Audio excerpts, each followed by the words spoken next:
All right. Good morning. How is everybody? Recovered from the madness of 4th of July, I hope. It's good to see all of you. I heard in the first service, somebody came up to me and told me that they went over to Great America to see the big fireworks show that Great America does every year, and found out that Great America's fireworks show this year is on July 5th. The name of their park is Great America, and that seems like the most un-American thing you can do, is to have your fireworks on July 5th. That doesn't make any sense. Everybody cancel their Great America season passes. I know you all have them, and you're all ashamed that you have them. Cancel now. I'm just kidding. If you work at Great America, I'm sorry, that was just a joke. Love that place. I don't, but that's okay. Today, we are starting a brand new series called As If This Could Change Everything. And I know that tagline sounds like hyperbole. This could change everything? Really, Jay?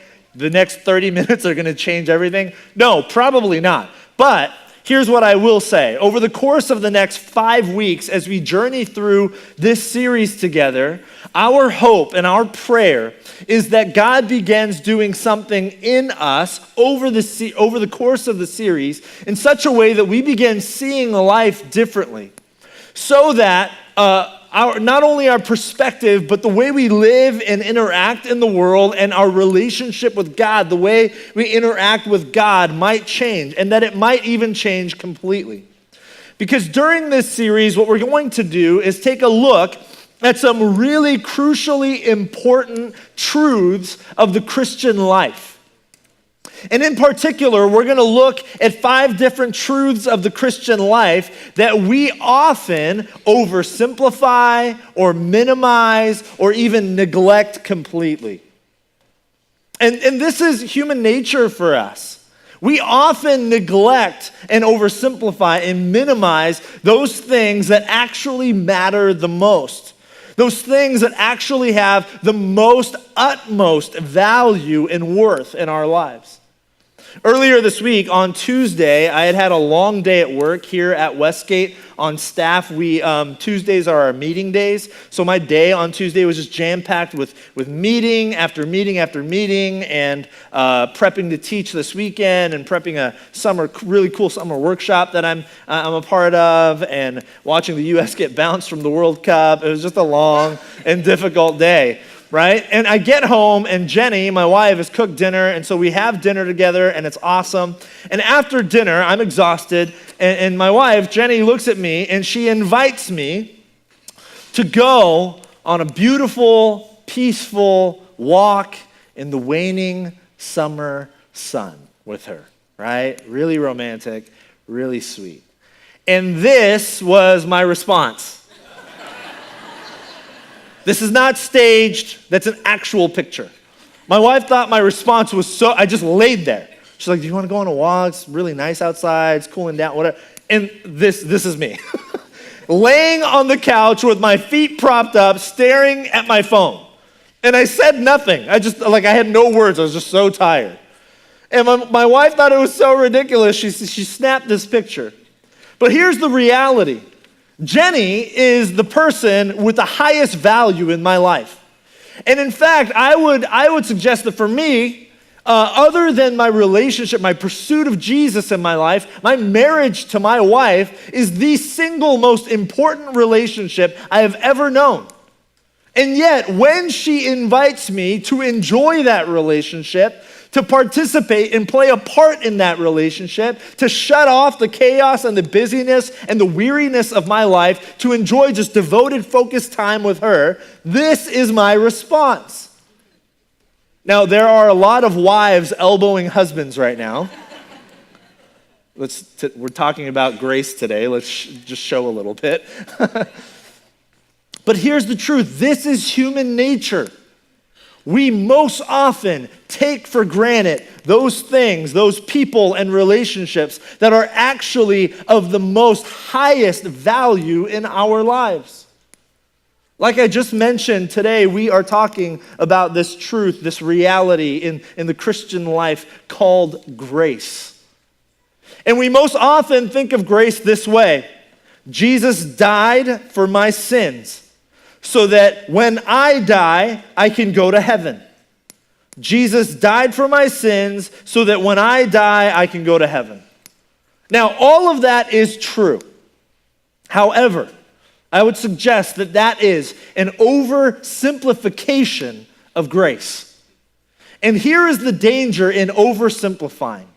When we oversimplify, in particular, those crucial, really important, monumental truths of the Christian life, we are in danger of cheapening the truth. When we oversimplify a truth like grace, we are in danger of making it cheap in our lives, treating it as though it were cheap, treating it as though we could just lay on the couch, kick up our feet, and it wasn't important at all. Allowing our lack of awareness at the weight of the gift before us to cripple us, so that we just lay apathetic on the couch, feet kicked up, staring at nothing, wasting our time. But here's the truth. Grace is not cheap. Grace is free. Grace is freely given. And there is not a thing you and I could ever do to earn it or achieve it by our works or our whatever it is we think the checklist of Christian to-dos might be. There is not a thing we could do to earn grace. It is free. It's a free gift of God given to us out of love. But it is not without cost. Grace is free, but it is not without cost. And so the question for us today, what if we lived as if grace is costly? I love the way the writer Philip Yancey says it. He says that grace is free only because the giver himself has borne the cost. When Jesus dies on the cross, he dies, and those of us who have grown up in Christian circles know this language. Jesus dies on the cross for our sins. Now, we don't have time today to get into all the nuance of what sin means, but in a very simple way, we can describe it this way. God designed the world and humanity to live and be in a particular way, to interact with him and to interact with one another in a particular way. And any sort of rebellion against that way of living and being human in God's good world is sin. And so, when we choose to live in such a way toward God and toward one another and toward ourselves in a way that is not in line with the design for life that God has set up, we are in sin. Many of us know this. And so because we are constantly doing this, because we're constantly in some form or fashion rebelling against the way of God, a gift needed to be given. A price needed to be paid. And that price was Jesus' death on the cross, that he would bear our sins so that the punishment for those sins would no longer be on us. They would all be on Jesus. And that we would then simply receive that gift. Now, here's the deal. Before Jesus comes and dies on the cross, there's an entire human story unfolding. And in our Bibles, there's a section of the Bible called the Old Testament. And it's all the story of this nation called Israel, the Jewish people. It's their story and their relationship with God. And it all happens before Jesus comes to the earth. And I want to go to a particular section of the Old Testament that paints a picture for us as to just how costly it was for the people of Israel to receive the grace of God.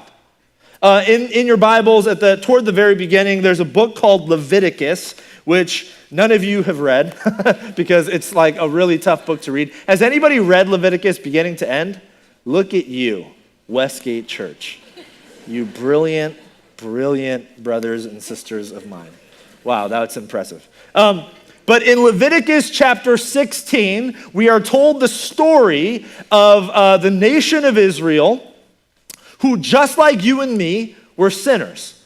They rebelled against God, as we do, and therefore they needed grace. They needed God to give them what they could not earn on their own. They needed God to forgive them, to relinquish the pain and suffering that was coming their way because of their wrongdoing, because of their rebellion, right? So they needed that just like we do, and we have it in Jesus, but this is before Jesus came. And so what did the people of Israel do? There's this story in Leviticus, and there's a man named Moses that many of us know, Prince of Egypt, Disney movie, that whole thing, that guy. Moses is the leader of the Israelites. And his brother, he's got a brother named Aaron, and Aaron acts as basically the intermediary between the people of Israel and God.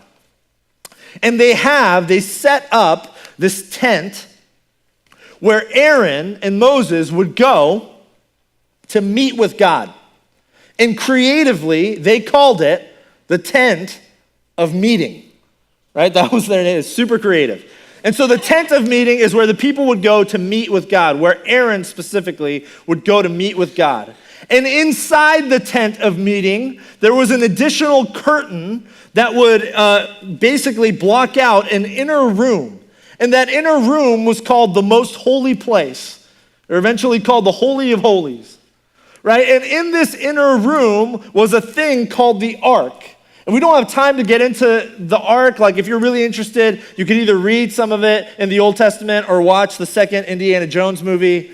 Both very entertaining options, right? But if you want to learn more about the Ark. But there's this Ark, which is a very important thing in the Jewish tradition and their relationship with God. And so there is the tent of meeting, and in the tent of meeting, there's a curtain that keeps everyone out from the most holy place, and in the most holy place is the Ark. And what the Jewish people believed was that God's presence was actually there where the Ark was. And here's what God says to Moses in Leviticus chapter 16, verse 2, about how Aaron is to approach. The Lord said to Moses, "Tell your brother Aaron that he is not to come whenever he chooses into the most holy place behind the curtain in front of the atonement cover on the ark, or else he will die. For I will appear in the cloud over the atonement cover." Most of us schedule God into our lives. 3 o'clock on Monday afternoons, I stop and I do 20 minutes of just devotional time. Every morning, I'm going to wake up half an hour early and spend some time in prayer. None of that is bad. I would highly recommend regimenting our lives in that form and fashion so that we have regular times to be with the Lord. But I would also say this: because we so regularly regiment our times with the Lord, I think that many of us have lost this sense of awe and reverence and sheer wonder in the presence of a holy God. I mean, when is the last time that you showed up and wondered if this was the right moment to meet with God?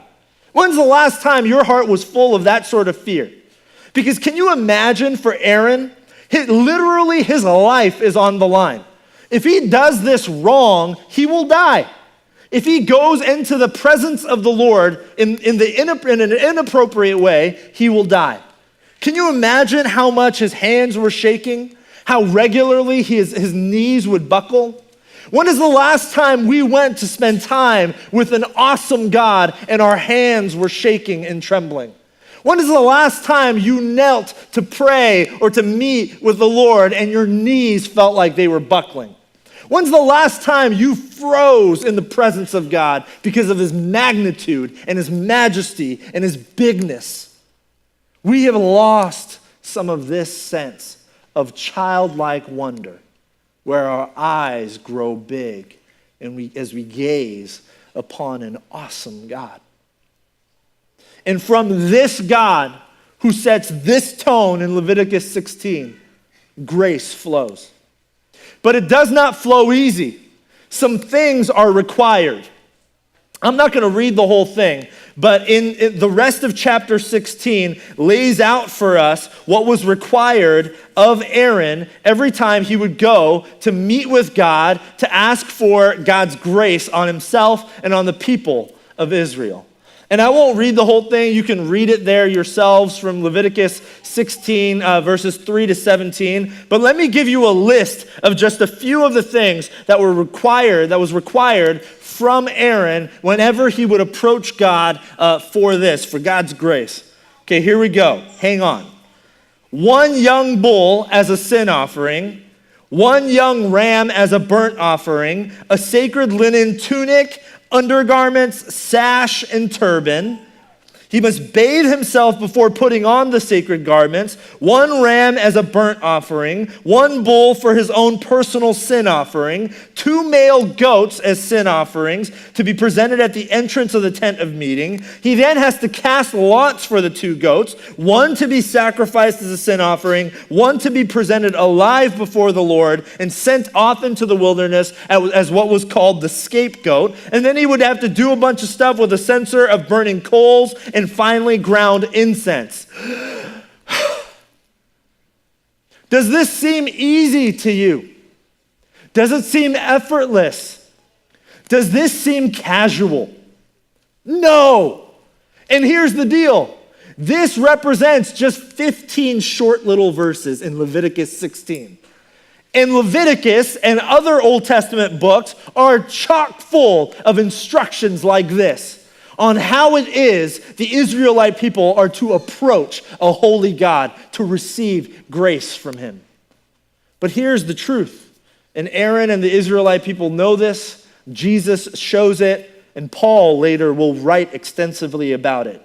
None of this work, none of it can earn the grace of God. This is not work so that the people might receive payment for their work, payment called grace. Because if grace could be earned, if grace were payment for work we did, it would cease to be grace. Grace is always and only freely given, undeserved, unearned. But it is not without effort. The cost of grace demands effort. Think of the bloodshed. Think of the sweat. Think of the awkwardness and the chaos of all of this so that the people of Israel might experience and receive God's grace, his forgiveness, his restoration, his redemption of them as a people. I mean, this is not easy. I love the way the theologian Dallas Willard says it. He says that grace is not opposed to effort, it is opposed to earning. Grace is not opposed to effort. It is opposed to earning. We can never earn God's grace, but it does not free us from the call to put forth effort, to respond to costly grace freely given with our very best. You see, Aaron had to do all of these things and more in order to approach a holy God at the tent of meeting, and in particular as he approached God's presence behind this curtain. And that tent of meeting over the centuries would evolve into a temple. And millennia after the story of Moses and Aaron, Jesus comes and he teaches and then he lives and dies on a cross for us. And a really, really important, crucial moment in the history of our story as followers of Jesus happens, and it's told in Matthew 27, verses 50 and 51. This is when Jesus is on the cross, and he is about to breathe his last breath. Matthew 27, 50 and 51. And when Jesus had cried out again in a loud voice, he gave up his spirit. He dies. And at that moment, the curtain in the temple was torn in two from top to bottom. This curtain that for centuries had kept an unholy people separated from a holy God. When Jesus comes and gives up his life, that curtain rips in two. And God's presence that was held in that place, the most holy place, floods the earth. And it floods your life and mine. And God's grace overwhelms us. Jesus breathes his last breath, rips open the curtain so that God's grace might come, so that our last breath would no longer be our last breath. Jesus dies on the cross and he enters the darkness of the tomb and rips the curtain in two so that God's grace might flow, so that the darkness of our graves would break forth in the light of resurrection. This is what it cost for you and I to experience and know the grace of God. It took Jesus breathing his last breath, entering the darkness of death. Grace is free, but it is not without cost. If you look in your notes, you'll see a bunch of verses. There's an A.W. Tozer quote and then a series of verses beneath it. Those verses, when you have some time this week, I would encourage you to take a look at those verses. Those are all verses that Paul wrote in letters that he wrote to different people in the New Testament. And in each one, you will see Paul mention grace in connection to the suffering and the death of Jesus. Paul, who wrote 2/3 of the New Testament, whose theology most often shapes our theology and understanding of what it means to be followers of Jesus. He is constantly, over and over again, connecting the grace of God in our lives to the suffering and death of Jesus. It is not without cost. Grace is free, but a perfect life was given so that we might enjoy it. And so if that is true, if grace is costly, then the question for us today becomes this: what does costly grace demand of us? What is the response that costly grace demands? Now, please hear me correctly here. The question is not, what should we do to earn costly grace? Remember, there is nothing we can do to earn the grace of God. That grace is already given if you simply believe by faith that you want it, that you want the grace of God in your life. It is yours, and it is given to you for free. But once it has been received, once we become recipients of the costly grace of God that cost Jesus his life, what then are we to do? Because here's the deal. Grace does not save us simply to save us. Grace saves us for something. Paul tells us what it saves us for. Ephesians chapter 2, verses 8 to 10.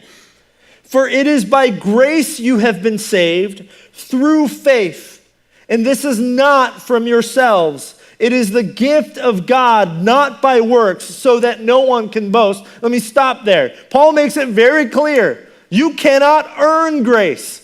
Grace has already been given to you. It is simply the gift of God, not by your works. There is no amount of good work you can do to earn the grace of God. It is a gift freely given, but he does not end there.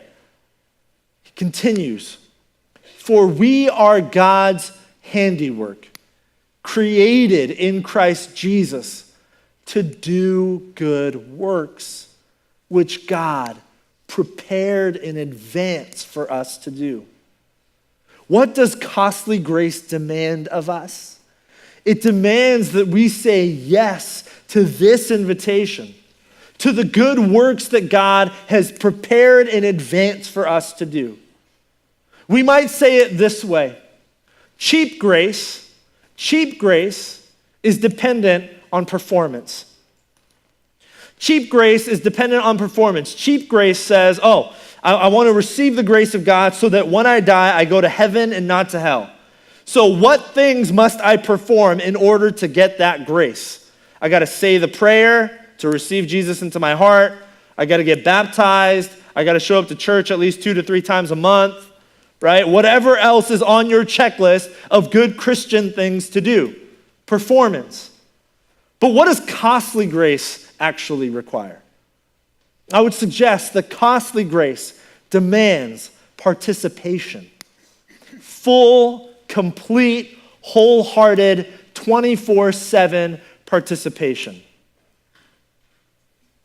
It demands that we say yes in every moment of our life, in every sphere of influence, in our relationships to others and to ourselves and to God. In our workplaces and in our homes with our families, the way we treat our spouses, the way we love our children, the way we love and serve our parents, the way we act with integrity in our workplaces, in every sphere of life that we occupy, to participate in the good work of God's kingdom. Somebody last night in the service asked me after the service, she said, Jay, that was really good, but I don't know what that actually means. Because I don't know what God's big, grand plan for my life is. So I don't know how to participate in that. And I told her something that a good friend of mine said to me years ago that has always stuck with me.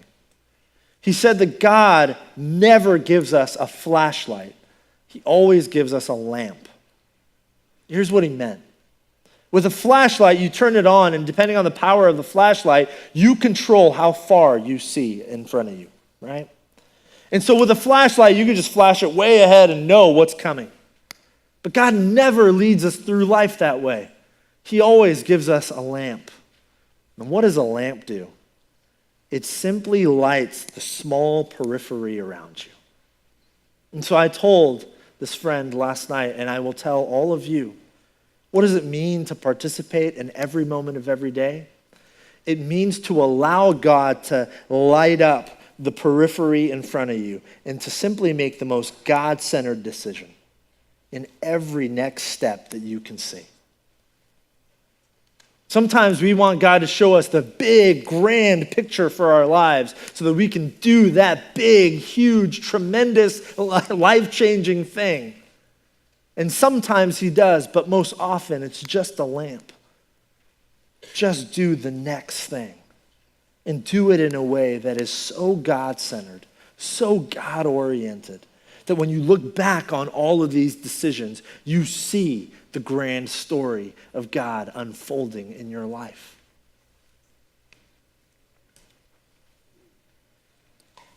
Cheap grace is dependent on performance, that checklist. Costly grace demands participation. I love the way the writer Christian Wyman says it. God doesn't give a gift without giving an obligation to use it. If you and I have received the costly gift of God's grace, the gift of grace which cost his son Jesus his life, the gift of grace that cost so much bloodshed and hurt and pain. If we have received that great gift, then that great gift demands that we respond by participating in the good works that God has prepared in advance for us to do. But if you're like me, that sounds really daunting. Because if you're like me, when nobody else is around, you feel like you're pretty broken. And yeah, you have God's grace, and thankfully, God's grace gets you the golden ticket to Willy Wonka's chocolate factory, also known as heaven, when you die. And you're grateful for that, but this whole doing God's work here and now, responding to costly grace by participating in the work of his kingdom here and now, I don't know. You might be thinking, Jay, you don't know my life. You say I should do that in all the spheres of my life, in my relationships, in my workplace, at school, with my family, with my friends, with my kids, with my spouse, but you don't know how broken some of those things are. You don't know how broken I am inside. I've got stuff in here that nobody else knows in this room or on the planet. And if you knew some of that, you would know that I really have nothing left. And this is the power of God's grace. As it heals you, it makes you an agent for healing in the world. As it restores your peace, it makes you an agent for peace in the world. As it gives you joy, it creates in you an agent of joy that shares it with the world. A number of years ago, my wife and I went to Paris on our honeymoon, which was a total joy and delight and privilege. And we visited a place called the Orsay Museum. Anybody been to the Museum Orsay? Yeah, a number of you. It's a beautiful place with some of the finest artwork in the world. I don't know that much about art, but I like it. And one of the pieces we saw was this. It's called The Dance, and I'm going to butcher this, at Le Moulin de Galets. That's my French accent. Thank you very much. This painting is displayed in the Orsay Museum, and it was painted by a painter named Renoir. And that name should be familiar to some of you. He is generally considered one of the greatest painters of all time. This painting was recently appraised. It was valued at about $500 million. Now, here's a photograph of Pierre-Auguste Renoir in his later years. And what many people do not know about Renoir is that he actually, for much of his adult life, suffered from a debilitating form of rheumatoid arthritis. In fact, here's a photograph of his hands. And they're bandaged up. Remember, this is long before the modern medical advancements, right? There was no cure for this during his time. And they say that his hands got so bad at a certain point that his assistant would have to take the paintbrush and kind of insert it in between his fingers because he could no longer grip the brush on his own. He would have to insert it and tape up his hands. And he would swab a little bit of paint, and he would paint on the canvas a little while, and then just get exhausted because his limbs were so tired and his body was so crippled and he was so worn out. Here's a photograph of Renoir painting. He lost control of everything. He could no longer walk, and yet he continued to paint. Through all of the pain and all of the hurt, through all of the kind of the crippled nature of his hands, Renoir continued to paint and left for us these amazing gifts of art that have spoken beauty and truth and hope into the lives of countless men and women over the years. And the truth is, many of us feel like our hands are crippled and broken and tired. Many of us feel like we are grateful for the gift of grace that gets us into heaven. But if it requires me actually responding by doing something, now is just not the time. My life is too chaotic. My heart is too broken. My hands are too weak. I have too little left inside of me to give. And this is the power of God's grace that cost the life of his son Jesus. As it heals, it allows us to heal. As it brings peace, it allows us to bring peace. As it restores, it allows us to restore.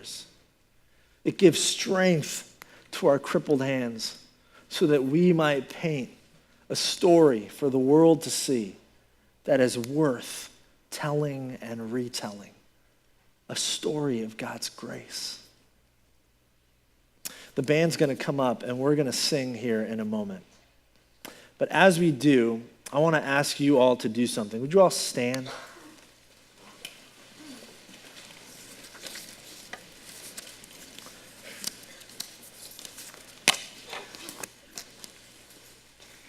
I want to ask you, and there is no pressure to do anything today, ever here at Westgate. Just do whatever is comfortable for you. But if you are so willing, in a moment we're going to sing, but I just want to speak some words over you and pray for all of us together. Would you take your hands like this and just hold them in front of you? Just take your hands and hold them in front of you. And be sure that you can feel your hands, that you can feel these two hands of yours. Because these hands represent all of your brokenness. These hands hold within them all of the dark and shameful and guilt-ridden stories of your past.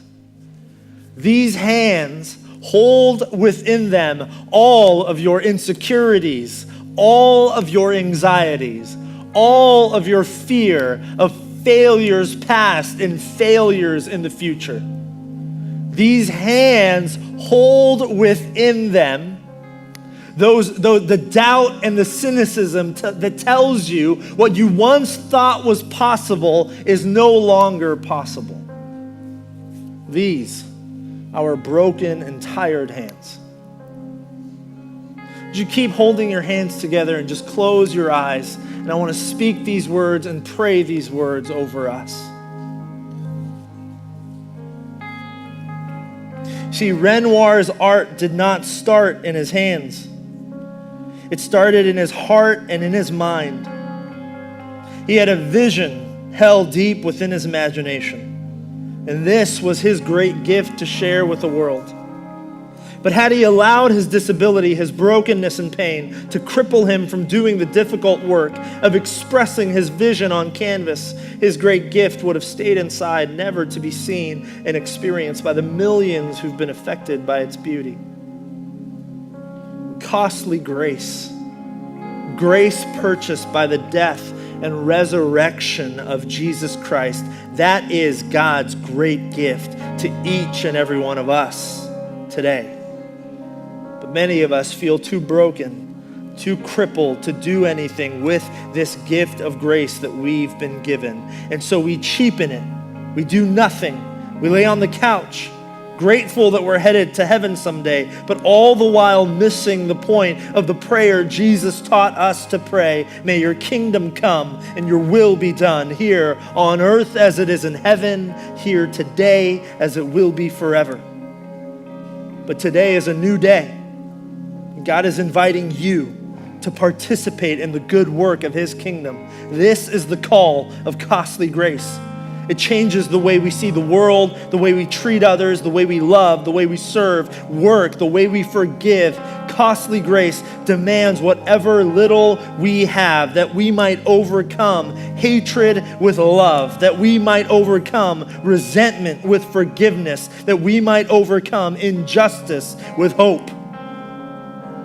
And so no matter what pain or hurt or brokenness has crippled these weathered hands of yours, no matter what guilt or shame has bound them up, remember today that the costly grace of God is pulsing through your veins, giving you life making you whole, healing you completely, recreating and restoring you so that together as the recipients of this grace that cost Jesus his life, we might say today together to God a resounding yes. Yes, God, we say yes to your invitation to be agents of your grace that you have given us, that we might rip open the curtain that separates people from you so that your grace freely given that cost the life of your Son might flood and overwhelm